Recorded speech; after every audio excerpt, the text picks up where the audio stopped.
Donc table ronde sur les usages de recherche de la génération Z, donc la Gen Z. Quatre grandes questions qu'on va essayer de voir ensemble. Donc, quelles sont les plateformes utilisées par la Gen Z, les types de contenu qu'ils consomment, comment Google prend en compte tous ces différents usages, comment lui il évolue aussi par rapport à ça, et l'impact un petit peu sur notre métier.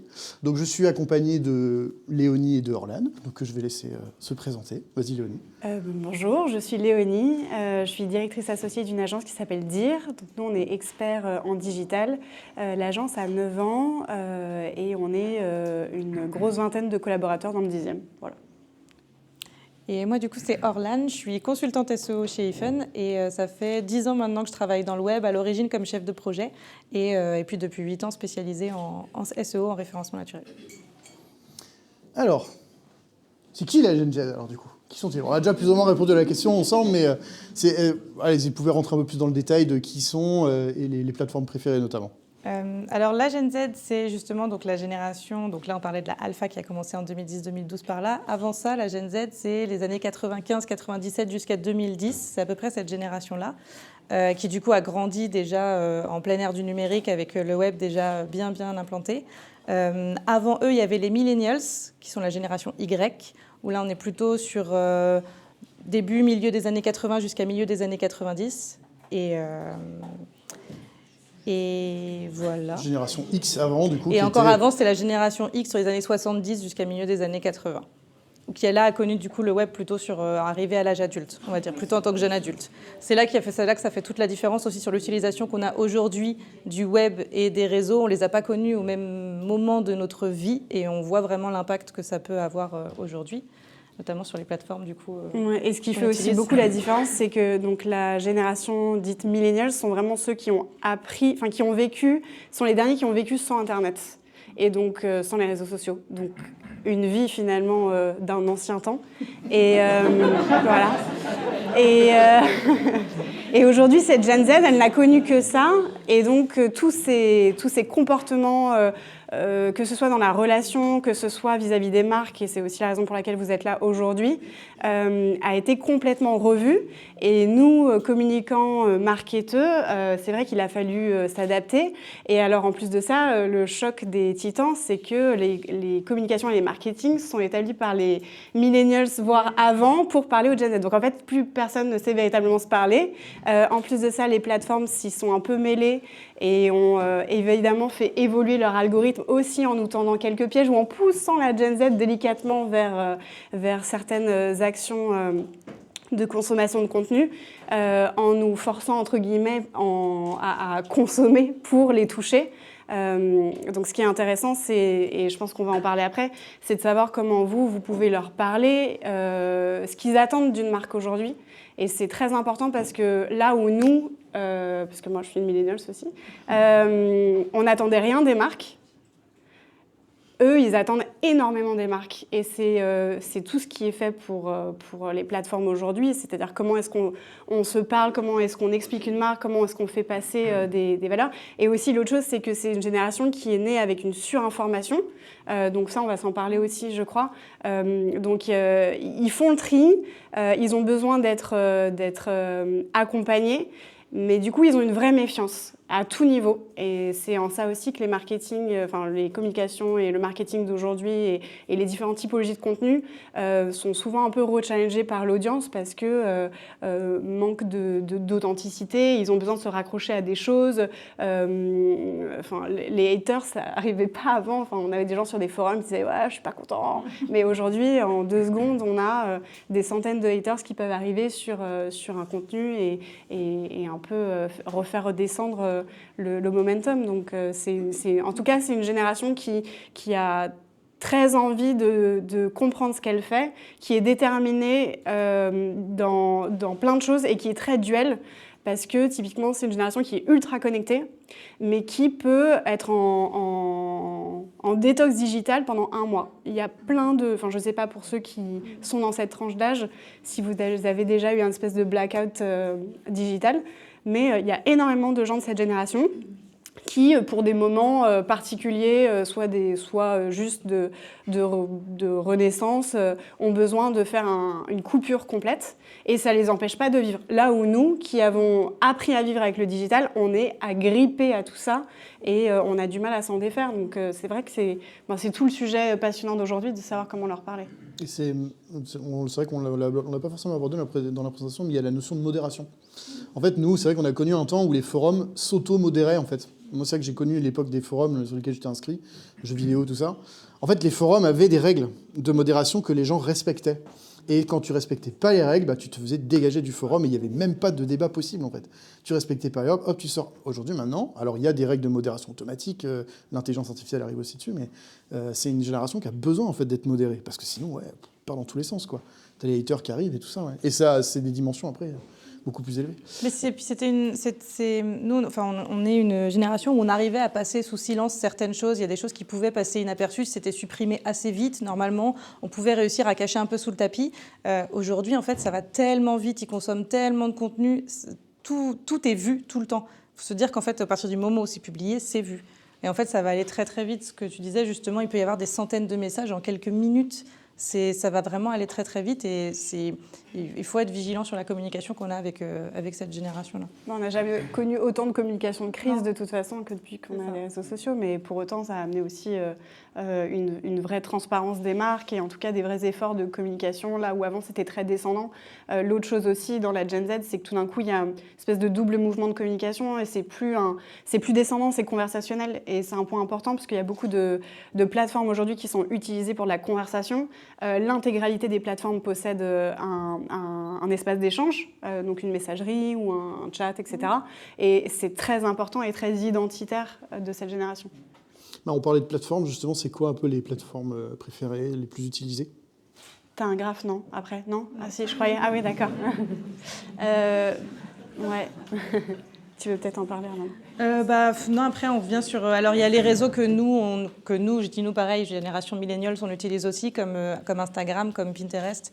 Il y a ceux sur lesquels, en général, on nous trouve un peu moins ou plus difficilement, où là, on va arriver sur Snapchat et TikTok, qui sont vraiment là des réseaux qui sont très accrochés, justement, génération Z. Après, je ne sais pas ce que tu veux en dire. Non, mais ça surprend toujours tout le monde quand Snapchat arrive avant TikTok, mais Snapchat, c'est très, très implanté.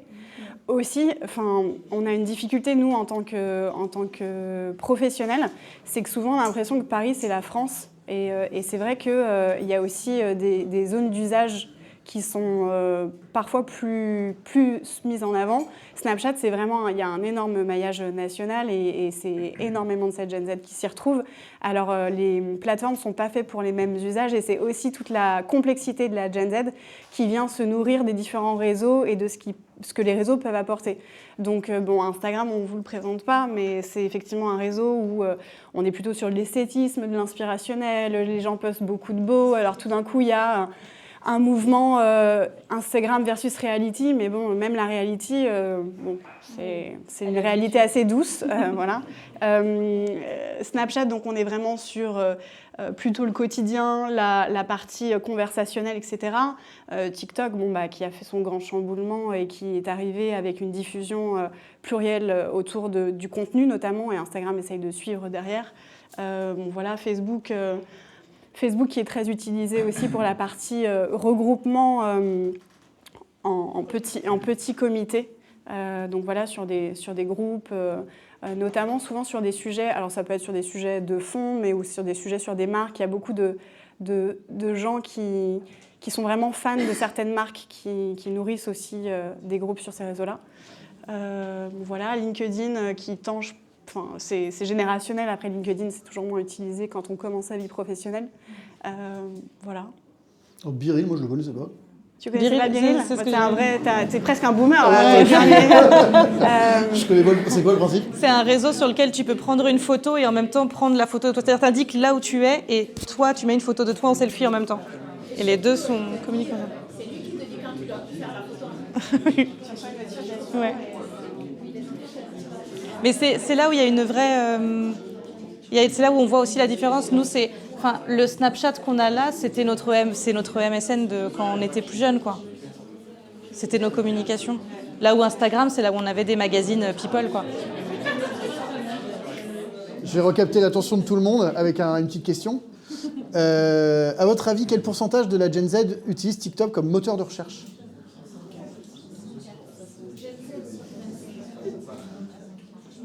10, alors c'est vrai qu'on a eu du... C'est pour pas mettre des réponses en fait, parce que du coup vous dites toujours la plus élevée. Mais donc ouais, on est bien sur 64% du coup. Je sais pas si vous voulez commenter après du coup le chiffre, mais l'arrivée de TikTok en fait bouleverse les usages en fait. Alors je vais juste... Ouais. La Gen Z, attention, il faut écouter pour la comprendre.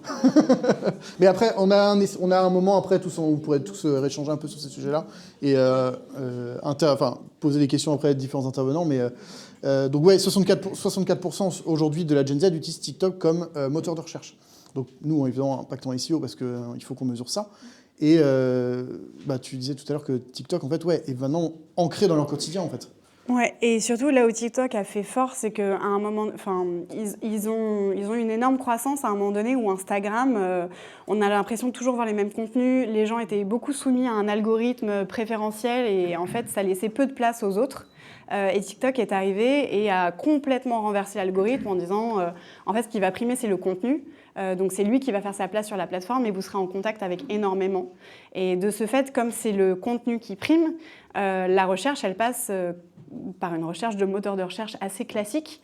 Et donc c'est en ça qu'il y a une grosse partie référencement qui est venue s'installer et elle croît de jour en jour.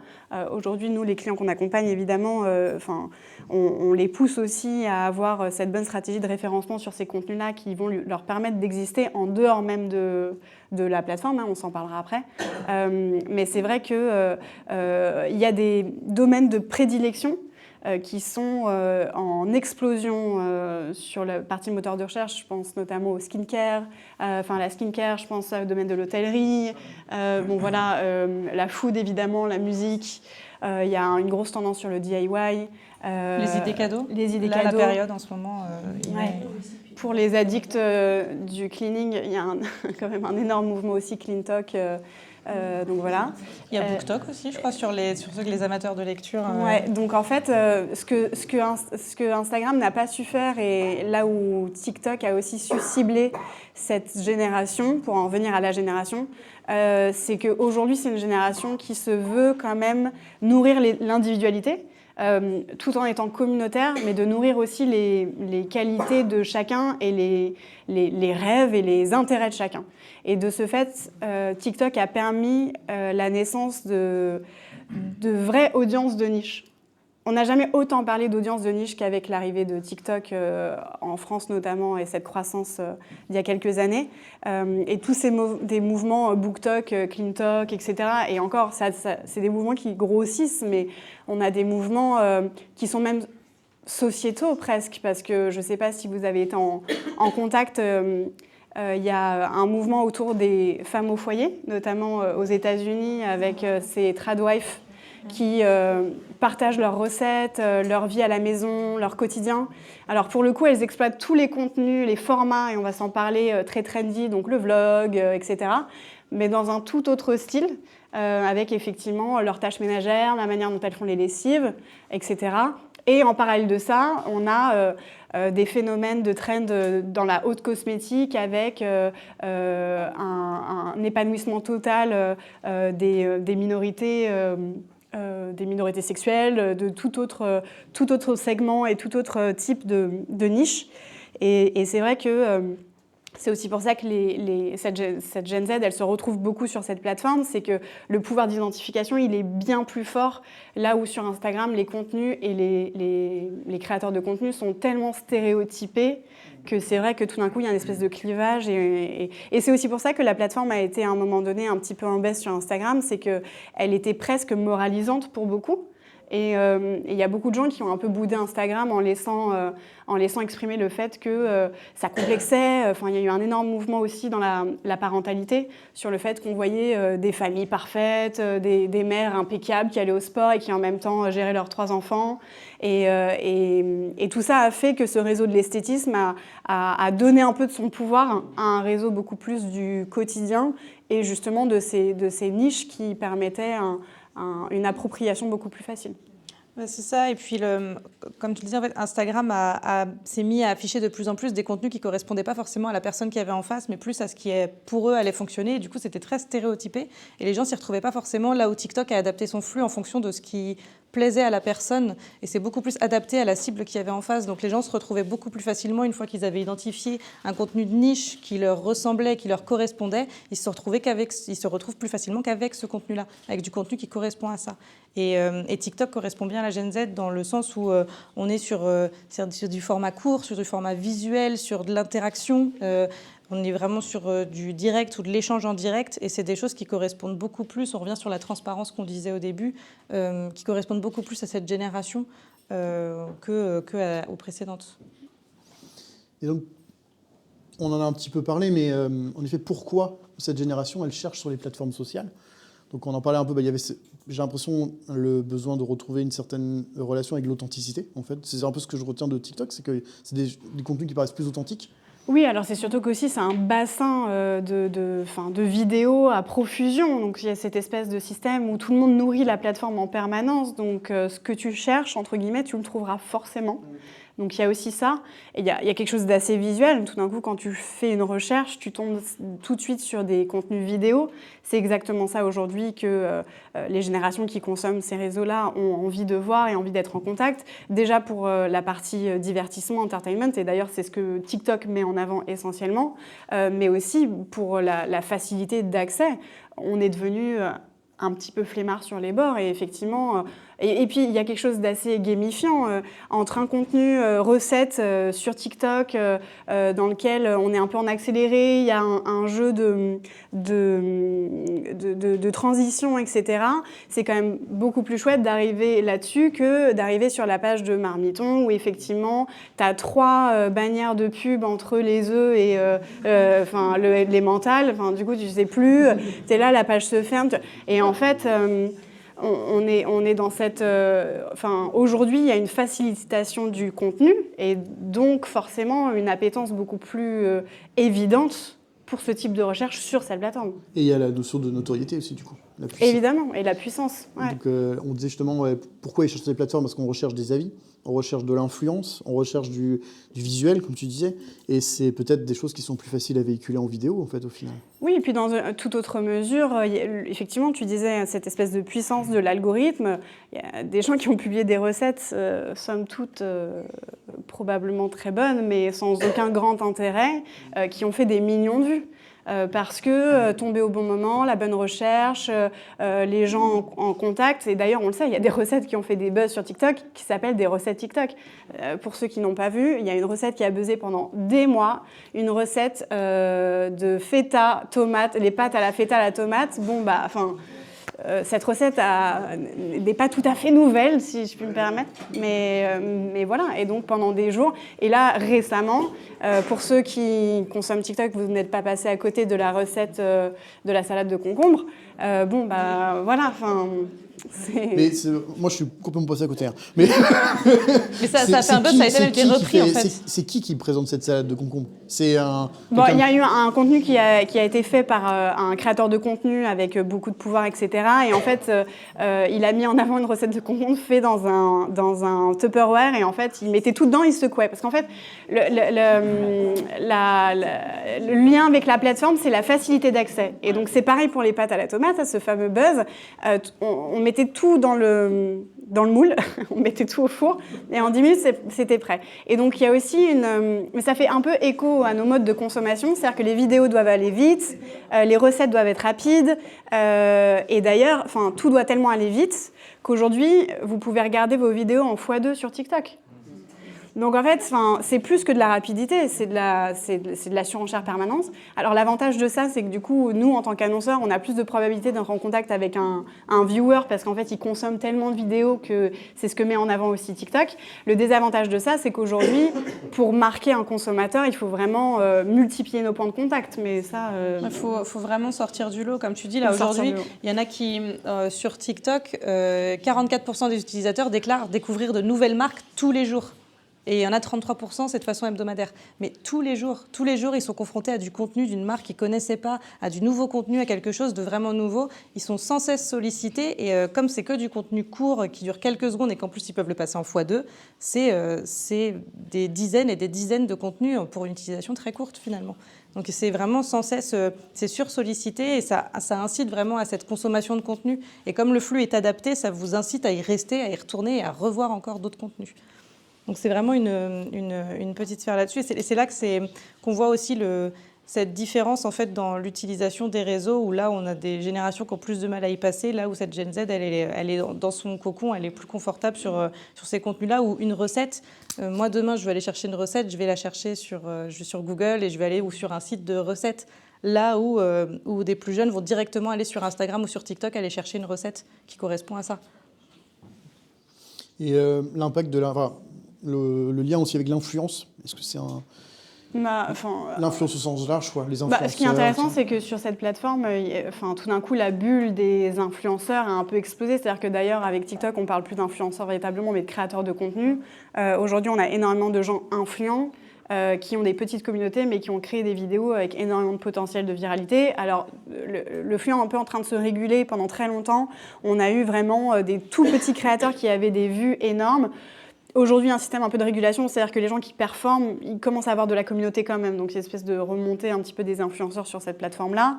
Et le référencement, il est pas beaucoup parce que malgré tout, quand vous faites des recherches, à vidéo égale, le plus vous avez eu de pouvoir sur votre contenu et le plus votre compte est animé, le plus vous allez remonter. Donc, effectivement, après, ça a créé beaucoup de vocations TikTok, par contre, parce qu'il y a eu un fort potentiel pour des gens qui n'étaient pas prédestinés à...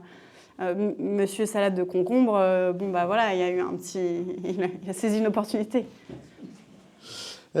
Question aussi du coup un peu vis-à-vis de ça, c'est comment Google évolue par rapport à ça, par rapport à ces nouveaux usages. Déjà, si je reviens juste avant, c'est le VP senior de Google qui en 2022 avait déclaré justement que dans les jeunes, donc il parlait des 15-24 ans, 40% de ces jeunes cherchaient un restaurant non plus sur un moteur de recherche comme Google, mais directement sur les réseaux. Et en fait, il y a ce côté, je vais avoir des recommandations. Il y a une espèce de proximité qui se crée avec les créateurs de contenu, notamment du fait que ce soit du visuel, qu'il y ait beaucoup de live, de versions en direct, de vidéos, de contacts et d'échanges. Il y a une espèce de proximité qui se crée et de confiance qui peut se dire. Et ouais, c'est ça, c'est de l'authenticité. C'est ce qu'on revenait tout à l'heure. Ils retrouvent cette espèce d'authenticité qui passe pas forcément à travers l'écrit. Et puis, ça va beaucoup plus vite. Aujourd'hui, Google, les moteurs de recherche de manière générale, ils sont conscients qu'ils passent, s'ils se privent de ces réseaux, ils passent à côté d'une bonne partie de leur audience, en tout cas chez les plus jeunes aujourd'hui. C'est pas possible de se passer de cette audience.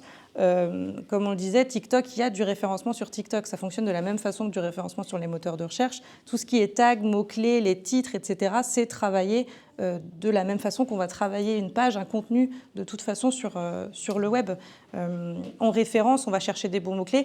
Ça va principalement être de la longue traîne, du contenu très précis. Donc on sait que quand on va chercher des mots, notamment par exemple pour une recette, on va tomber sur un contenu pertinent avec ce qu'on a cherché. Et c'est ça qui fait la force de ces réseaux aujourd'hui. Dans les moteurs de recherche, on peut voir déjà depuis quelques années remonter, il y a les vidéos YouTube, il y a un onglet spécialement sur les vidéos, mais ça remonte aussi au milieu de vos résultats de recherche. On voit aussi remonter des formats verticaux, et donc les shorts, les Instagram Reels, les TikTok arrivent aussi sur certaines requêtes liées à des recettes ou les bienfaits de certains produits, aux thématiques qu'on remontait tout à l'heure, tout ce qui est skincare, tout ce qui est cuisine, ce genre de choses. On voit remonter ça directement dans les résultats de recherche. Donc ça peut passer devant des résultats de recherche organiques de type site web. On va avoir ces formats verticaux en format carrousel qui vont remonter. Et puis ce qui est assez fort aujourd'hui, c'est que en fait, quand avant on faisait une recherche Google, par exemple sur un sujet comme type solution contre l'acné, ce qui remontait, c'était soit des articles médias souvent sponsorisés par des marques avec des backlinks, etc. Et du coup, plutôt des choses qui venaient des marques. Là aussi, je tape solution anti-acné sur TikTok. Il y a aussi beaucoup de probabilités que je sois en contact avec des vidéos qui ont été créées par des gens qui ont des solutions et qui ont testé des choses et qui du coup même s'il y a eu un insert d'une marque à un moment donné dans la relation, avec cette notion de témoignage et cette notion d'appréciation humaine, plutôt que de juste avoir un article dans un magazine ou sur un blog de marque qui redirige. Donc je pense que c'est tout l'intérêt aussi de ce référencement en social media, c'est d'être conseillé dans le réel. Alors après, du coup, il y a un peu à boire et à manger, c'est-à-dire que c'est aussi le challenge de la Gen Z de savoir faire la part des choses et de sélectionner son contenu, et c'est là où maintenant il faut guider cette génération à faire ses choix et à apprendre à faire ses recherches et à distinguer le vrai du faux et à se nourrir de plusieurs choses pour en faire un verdict, mais c'est tout. Enfin, c'est comme un peu comme quand on va sur TripAdvisor et que tu as les photos de l'hôtelier et puis tu as les photos des gens qui sont venus vraiment. Donc, là, en fait, ça, on a un vrai retour. Avant, quand on commandait quelque chose, en fait, on savait pas vraiment ce qu'on allait recevoir. Il y avait la photo du site et la réalité de ce qui arrivait dans le carton. Aujourd'hui, on voit des gens déballer en direct. Ils font des unboxings de ce qu'ils ont reçu. Ils les testent sur leur peau ou ils les mettent dans leur maison. Ils font des retours après utilisation, après une semaine, après un mois. Enfin, il y a un vrai échange là-dessus avec des gens qui disent OK, il y a un retour d'expérience. OK, je me vois plus commander ce produit-là aujourd'hui. Ça, chose qu'on n'avait pas forcément auparavant, en fait. Et du coup, défis, les enjeux, tout ça, d'aujourd'hui, on en a un petit peu parlé déjà, hein, tu as abordé le sujet, un peu, faire le tri. C'est quoi qui va parler en fait à cette génération-là ? Qu'est-ce qui va parler à cette génération-là en termes de contenu, en termes de crédibilité d'information ? En fait, cette génération, elle vit avec son temps, donc elle commence elle-même à un moment donné savoir faire du tri, à apprendre à sélectionner ses infos, etc. Et puis après, c'est toute l'énergie que nous, en tant que marque, et c'est d'ailleurs pour ça qu'aujourd'hui TikTok pousse énormément à ce que les marques fassent ce qu'on appelle de l'infotainment, c'est que selon nos sujets, on a quand même des choses à apprendre à cette génération, à les aider à déceler le vrai du faux. Et en même temps, c'est aussi pour ça que certaines marques jouent un peu avec les codes et saisissent ces opportunités, notamment avec des très bons mots-clés. Et les plateformes essayent aussi de faire un peu de contrôle, entre guillemets, sur ce qui pourrait être des dérives. Après, le réseau, il est encore très ouvert, il est très pluriel, donc je pense que c'est de la pédagogie en permanence. Il y a aussi quand même beaucoup de créateurs et de marques et de médias d'ailleurs qui prennent leur rôle assez à cœur pour continuer d'informer les gens, mais c'est toute la problématique de la surinformation, c'est qu'aujourd'hui les générations, maintenant qu'elles ont conscience de ça, nous on a été un peu dans l'entre-deux, et c'est d'ailleurs, on a été, je pense juste avant, une génération très fake news. De toute façon, l'IA arrivant aussi, il y a un tri assez humain qui va devoir être fait en termes d'apprentissage. Mais je pense que les consommateurs, ils ont conscience, parfois on a le sentiment qu'ils se perdent un peu dans tout ça, mais aujourd'hui, le fait qu'on soit nourri d'informations en permanence, en fait, l'œil, il s'aiguise aussi et il commence à y avoir une clarification de ce qui peut être compris ou non. Mais en fait, cette problématique-là, c'est une problématique de tout temps parce que la fake news, c'est pas un sujet d'aujourd'hui et ce le sera pas. Alors après... C'est plus la diffusion de cette fake news. En fait, c'est juste que ça s'est étendu parce qu'aujourd'hui, comme tu le disais, la communication est vraiment étendue, donc on la diffuse beaucoup plus facilement. Mais pour autant, ça ne veut pas dire que cette nouvelle génération est forcément plus crédule que les générations précédentes, parce que, comme tu le dis, on s'aiguise aussi au contenu qu'on reçoit et ils sont capables d'identifier certaines choses. Après, on le voit aussi dans les influenceurs, il y a une confiance qui se crée et c'est une génération quand même qui reste un peu méfiante. Et leur confiance a pu être aussi brisée par certains influenceurs. Je ne sais pas si vous avez entendu parler, rien que le nom me fait rire, mais Poupette Kenza, par exemple, qui a fait un tollé monstrueux parce que c'était concrètement connerie sur connerie, et elle a été rattrapée par la justice au bout d'un moment parce qu'ils ont été, pas la seule, mais nombreux à promouvoir des choses, c'était de l'escroquerie pure. C'était de l'arnaque, ils ont fait de l'extorsion de fonds. Enfin, c'est des choses qui vont très loin et qui continuent après de se défendre en disant non, mais c'est pas moi, c'est mal compris. Il y a un moment, il y a la communauté, il y a ceux qui croient parce qu'ils ont une confiance en cette personne, et puis il y a juste aussi le fait, l'objectivité qui fait que non, on sait que c'est pas. Ils la suivaient pour elle, pour cette personne, mais pas forcément croire non plus toutes les recommandations qu'elle pouvait donner à travers ces vidéos, quoi. C'est vrai que c'est intéressant parce que c'est vrai que c'est un truc qu'on oublie souvent, mais en fait, les fake news, c'est pas un phénomène qui est propre à notre génération, hein. Ça existe depuis la nuit des temps, les fake news, en fait. Elles sont diffusées de manière très différente, mais aujourd'hui, en fait, un des enjeux, je pense aussi, de cette génération Z-là, c'est de savoir faire le tri. Peut-être que le lien, justement, entre les différentes générations qui existent, bah, c'est justement ce recul que nous, on peut peut-être avoir, que les plus jeunes n'auront peut-être pas, et comment nous, on peut interagir avec ça, bah, peut-être avec de la pédagogie. Mais en fait, il y a le vrai sujet. Il y a plein de choses. Ce qui se passe aujourd'hui sur les réseaux, on peut le réappliquer à ce qui se passait dans nos vies quand on était plus jeunes, hein. Ce que je disais tout à l'heure, mais le côté Instagram versus reality, en vrai, c'est ce qu'on avait dans les magazines de stars quand on était plus jeunes. Enfin, les stars, je sais plus quoi, là, qui traînaient. On avait tous ces images de stars absolument qu'on trouvait parfaites, mais c'était retouché. On trouvait ça parfait sur le papier, on découpait ça, on faisait des mood boards et c'était l'objectif, quoi. Objectif complètement inatteignable, mais c'est ce qu'on retrouvait après sur la plateforme Instagram. Et après, le référencement aide pas mal dans le fait de réaliser que c'est une fake news. Aujourd'hui, quand vous allez sur TikTok, souvent, quand vous êtes sur une vidéo, juste en dessous, il y a une recherche fortement associée à ce contenu.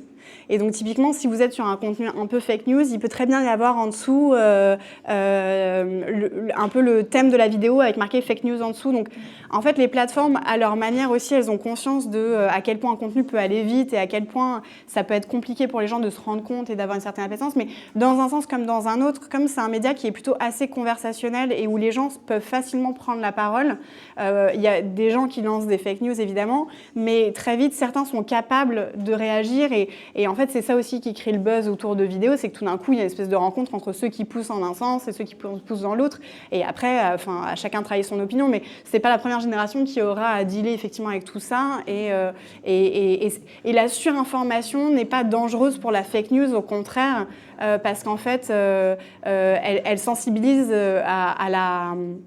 au discours et en tout cas au débat. Donc là où nous, avant, c'était descendant, et ça a toujours été le cas pour certaines générations, tu avais certains types de médias, l'article ou la vidéo ou en tout cas la thématique était traitée, que ce soit à la télé, que ce soit en radio ou que ce soit dans des médias comme la presse, etc. Tu n'avais pas de moyen d'échanger en disant « mais vous êtes sûr, c'est vrai, c'est bizarre », etc. Là, tout d'un coup, cette espèce de rencontre d'échange, et c'est en ça que je parlais de conversation. Alors parfois, elles sont un peu dures pour plein de raisons, mais en tout cas, il y a moins de risques d'une fake news absorbée qu'il pouvait y en avoir avant. Il y a un point aussi dont on n'a pas vraiment parlé sur les opportunités et en quoi ça avait changé aussi, notamment par rapport au moteur de recherche, c'est l'UGC. Maintenant, c'est le User Generated Content. Maintenant, les marques peuvent utiliser aussi ce contenu qui est généré directement par les utilisateurs. Ce que je disais justement, les tests de produits, les unboxing, tout ça, ce sont des choses qui servent les marques, qui sont au bénéfice aussi des marques, mais qui finalement, le travail est fait par les internautes, par les créateurs de contenu, et c'est du travail qu'ils peuvent réutiliser, eux, pour leur propre promotion aussi. Ouais, et c'est ce qui aide en général les marques à prendre la parole d'une manière un peu plus authentique, bien que l'UGC soit un peu, enfin, ça a été un peu poncé quand même, et du coup, c'est vrai qu'on commence à avoir des UGC qui sont de moins en moins authentiques. Je nous souhaite de retrouver à un moment donné une espèce de régularité entre des vrais contenus de conso et des gens qui sont payés, parce qu'aujourd'hui, les UGC deviennent presque des mannequins, hein. Enfin, on leur dit quoi faire, quoi dire, comment communiquer. Mais là où tu as clairement raison, c'est que ça devient des moyens à petit prix, entre guillemets, pour diffuser son message de marque. Et donc, du coup, les marques aujourd'hui sont de plus en plus capables de diffuser un contenu régulier, là où, à un moment donné, on était un peu dans un étau où un contenu à produire, ça coûtait très cher. Soit il fallait faire un shoot, ça coûtait énormément d'argent, soit on payait des influenceurs. Et en fait, tout d'un coup est arrivée cette opportunité de création de contenu à moindre coût, plutôt assez incarné, donc avec plus de performance. TikTok a évidemment vraiment banalisé cette notion de face cam et d'avoir quelqu'un qui parle et qui crée un lien avec le viewer. Et c'est vrai que énormément de contenus qui remontent sont souvent des contenus qui sont poussés par des UGC ou en tout cas voilà. Et puis après, c'est ce qu'on se disait, c'est-à-dire qu'aujourd'hui, il y a un tel potentiel de viralité sur certaines vidéos que des gens lambda deviennent des véritables UGC avec presque des métiers qui rapportent parfois gros. Mais Là où il faut faire attention, c'est que l'UGC, il faut l'utiliser à bon escient. Et le risque ici, c'est de faire dire un peu tout à tout le monde, à tout moment, et de plus savoir comment bien parler aux gens. Et c'est pour ça qu'on parlait un peu des niches tout à l'heure. C'est-à-dire que cette audience sur TikTok, on est sur des bassins d'audience vraiment très conséquents et c'est très facile de toucher tout de suite beaucoup de gens. En attendant, toucher beaucoup de gens, ça ne veut pas dire parler à beaucoup de gens non plus. Ça veut juste dire être en contact. Et le risque, c'est un peu de perdre son audience cœur. Et c'est là où le référencement doit aider. C'est-à-dire que la démarche d'être en contact avec un contenu, elle est quand même elle est très recommandée pour créer un lien aussi. Là où c'est intéressant d'utiliser des UGC, c'est de nous nourrir de ce référencement. Et le référencement sur TikTok, pour parler concrètement, ça veut dire des légendes, ça veut dire des hashtags, mais ça veut aussi dire des sous-titres, ça veut aussi dire une voix off. Et aujourd'hui, l'algorithme TikTok, il prend en compte tout ça. C'est pas juste, ça se résume pas juste à du texte sous une image. Et il ne faut pas avoir peur d'utiliser les bons mots.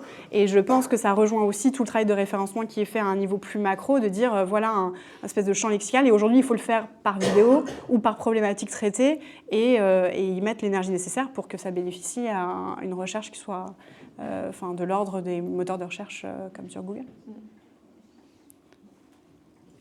Merci à vous. Merci beaucoup.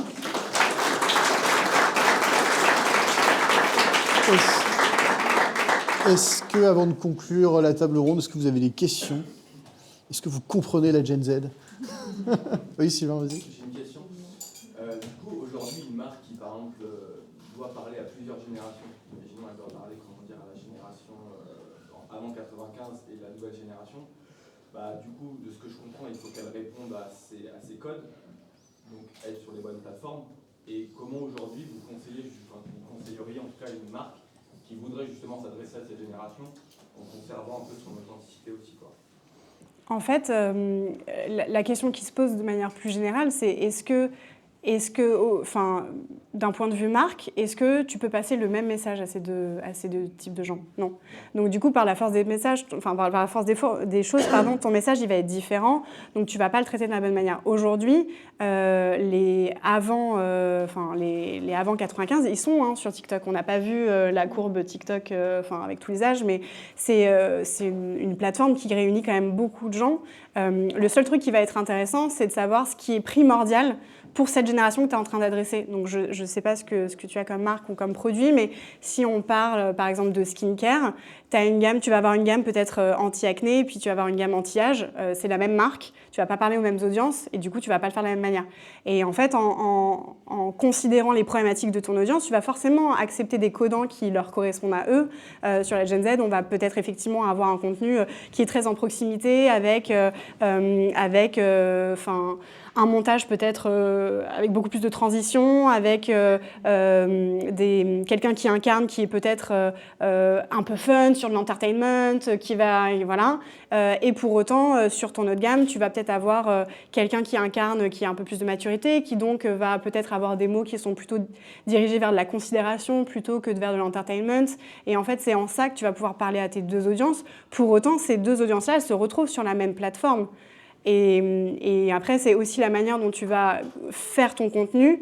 En fait, forcément, si jamais c'est bien dirigé et que tu touches la bonne audience, cette audience-là, elle va générer, si tu veux, un flux algorithmique qui te permettra d'être redirigé vers l'audience que tu as visée. Donc, en fait, la réponse à ça, c'est continuer de faire des messages pour des gens à qui vous vous adressez. Après, les codants de la plateforme, vous allez forcément les prendre en charge et dealer avec. Mais aujourd'hui, cette plateforme, elle rejoint beaucoup de gens. Et c'est là où le référencement peut être intéressant pour toi. Parce que du coup, tu peux effectivement axer sur des questions de problématiques. Encore une fois, je ne connais pas tes produits, mais bon, c'est plutôt comme ça que tu vas réussir à bien cibler. Et après, on ne sait pas parler de sponsorisation. Et bon, là, clairement, quand tu sponsorises, tu fais du ciblage et tu rediriges un petit peu. Mais sur les typologies de contenu, aujourd'hui, la vidéo, c'est un impondérable, peu importe ta génération, en tout cas les 3 dernières générations. Et après, en termes de message, c'est aussi sur l'incarnation, sur les modalités de traitement d'image, le rythme de la vidéo, ce que tu vas vouloir dire, comment tu fais passer le message en termes de tone of voice. Mais ça, Mais les valeurs, on sait le bien faire sur plein... Enfin, c'est la même manière que sur les autres plateformes, en fait, mais juste approprié. Peut-être une question aussi sur la ligne éditoriale. Est-ce Ouais, que ça vaut le le coup tone of d'avoir voice, deux lignes exactement. éditoriales, en fait? Ou est-ce qu'il faut garder la même qu'on décline? En fait, votre ligne éditoriale, elle est issue de votre ADN de marque. Donc, si tu veux, à cible différente, ce qui va changer, c'est plutôt ton tone of voice, en fait. Tu vois. Mais de la même façon que sur un affichage publicitaire, on n'affichera pas le même type de modèle pour une gamme justement plutôt jeune que pour une gamme plus mature. On n'affichera pas le même modèle, c'est le même principe. Pourtant, l'ADN de la marque reste le même et le ton est le même. Et après, tu peux faire de l'A/B testing. Hein.